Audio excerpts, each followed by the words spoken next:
pakar virus, dokter. Tadi yang saya katakan, benarkah virus ini bisa bertahan di udara selama 3 jam? Asumsi bahwa dia bisa bertahan di udara dan ngambang-ngambang di mana-mana selama 3 jam itu sama sekali salah. Oke. Virus itu perlu media untuk bisa bertahan hidup ya.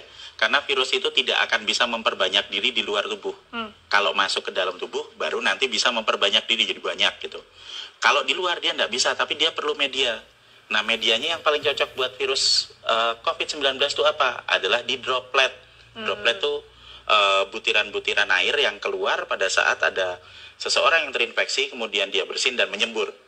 Nah, berarti dia hanya bisa hidup di dropletnya itu. Okay. Dan droplet itu akan menyebar dalam jarak ya sebatas radius itu aja 1-1,5 meter.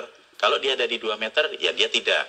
Itu sebabnya konsep awal kenapa kita harus memberi jarak. Kenapa? Kontak dekat ya. Iya, supaya kalau misalnya ada yang sakit terus kemudian bersin, tidak nular ke orang yang di dekatnya, kan gitu. Nah, yang lain lagi, kalau kita mau supaya lebih aman lagi, nah yang sakit ya sebaiknya nggak usah kemana-mana main-main ya? keluar, di rumah saja, terus minum vitamin, disehatkan, nanti kalau udah sembuh baru keluar. Kenapa?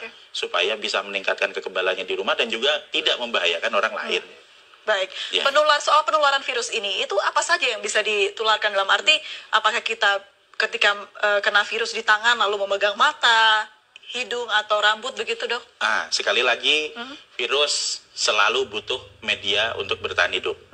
Semakin dingin, semakin basah, makin gelap, dia bisa bertahan hidup semakin lama.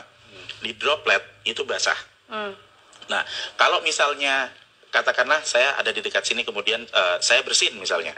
Saya bersin, nah droplet yang ada di situ, kalau misalnya nanti kena di baju, nah dia akan bertahan juga di baju lama. Nempel. Iya, lah terus pas pada saat kita buka baju, terus nanti kena hidung kita, ya kan masuk ke dalam. Tapi seberapa lama dia bisa bertahan di situ tergantung kondisi lingkungan. Semakin terang, semakin kering, semakin panas, dia juga nggak akan bisa bertahan hidup lama. Jadi sebenarnya virus ini punya kelemahan banyak sekali. Jadi dia hanya bisa bertahan di droplet. Kalau misalnya ada yang bilang, misalnya kan kalau misalnya dia ditaruh di meja yang dingin gitu, bertahan 9 hari. Ada hoax seperti itu. Itu hoax ya dok? Menurut saya hoax. Kenapa? Nah, kalau dia hanya bisa bertahan di dalam droplet.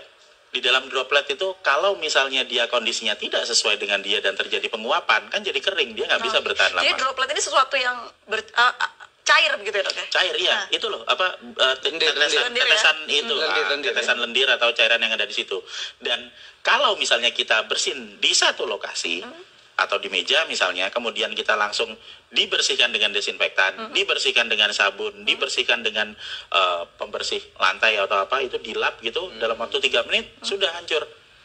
Jadi virus ini gampang hancur dengan pelarut lemak, dengan sabun, dengan deterjen dan macam-macam, termasuk kalau nempel di baju kita terus langsung masukin mesin cuci, itu virusnya hancur.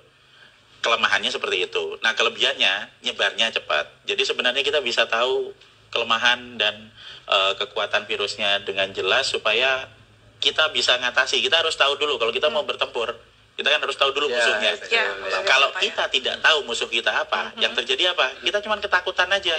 Wah, nanti kena, saya sekarang kena, besok mati, ya enggak lah. Kalau dari segi virusnya atau ya faktor dia bisa tumbuh begitu, apakah benda yang dia hinggapi begitu ya dok ya, itu mempengaruhi juga si virus ini bertahan hidup begitu, seperti di plastik berbeda dengan di kayu mungkin? Iya, semakin dingin dia bisa bertahan hidup semakin lama. Tapi permasalahannya di sini adalah bukan seberapa lama dia bisa ada di situ, seberapa ingin kita dia hidup. Seberapa kita ingin supaya virus itu tetap hidup.